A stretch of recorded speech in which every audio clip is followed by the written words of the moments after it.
Olá, estamos novamente juntos para o nosso Momento da Literatura na TV Cultura de Itabira. E o nosso lugar de encontro, como sempre, é a Biblioteca Pública Municipal Luiz Camilo de Oliveira Neto. Aqui estão obras literárias, romances, contos, novelas, teatro, mas estão também obras de referência, obras para consulta, como os dicionários e as gramáticas, nos quais nós aprendemos a língua, aprendemos a escrever e a falar corretamente.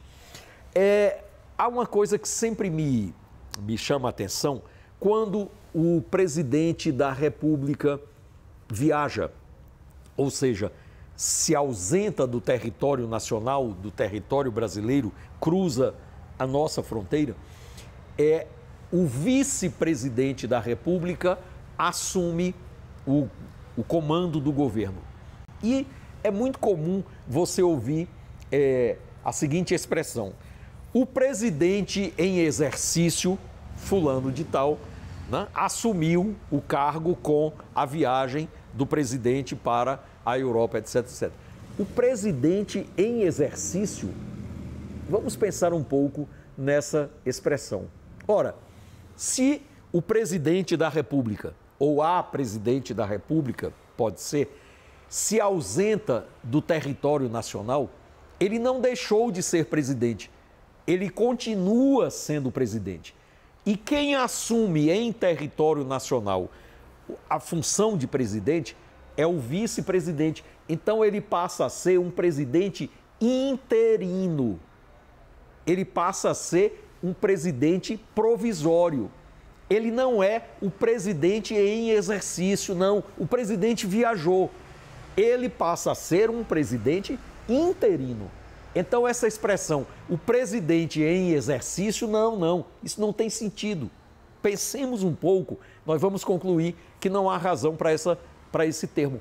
Então, o presidente da República viaja, assume o vice-presidente. Então ele passa a ser o vice-presidente no exercício da presidência. Ele passa a ser um presidente interino. Portanto, não há razão para nós falarmos presidente em exercício. Aliás, aí já do ponto de vista mais político, na realidade, não há nem razão para nós termos esse presidente em exercício. Porque, olha que coisa curiosa, pessoal, as leis brasileiras, elas determinam algo que na realidade é um absurdo. Quando o presidente da República viaja, o Brasil passa a ter 2 presidentes, isso é um absurdo. Porque quem viajou não deixou de ser presidente e o outro assume o lugar dele também como presidente. Isso não tem sentido. Então, na realidade, principalmente hoje, com as comunicações instantâneas pela internet, que é uma rede que liga o mundo inteiro, então não há necessidade de que, na ausência de um presidente, o vice assuma um poder. Ele continua presidente, ele está fora do país, mas continua presidente. Então, não há necessidade de nós utilizarmos essa expressão desarrazoada, o presidente em exercício, o presidente da República em exercício. Não, ele não é o presidente em exercício, ele é o vice-presidente que assumiu interinamente a presidência na ausência do titular. Então, é sempre bom pensar sobre a língua. É bom, eu acho que isso faz bem à cabeça, faz bem à mente. Você parar e dizer assim, não, essa expressão não tem sentido, né? Então, eu acho que é uma bela maneira de nós homenagearmos esta riquíssima, esta grande língua que temos o privilégio de falar, que é a língua portuguesa.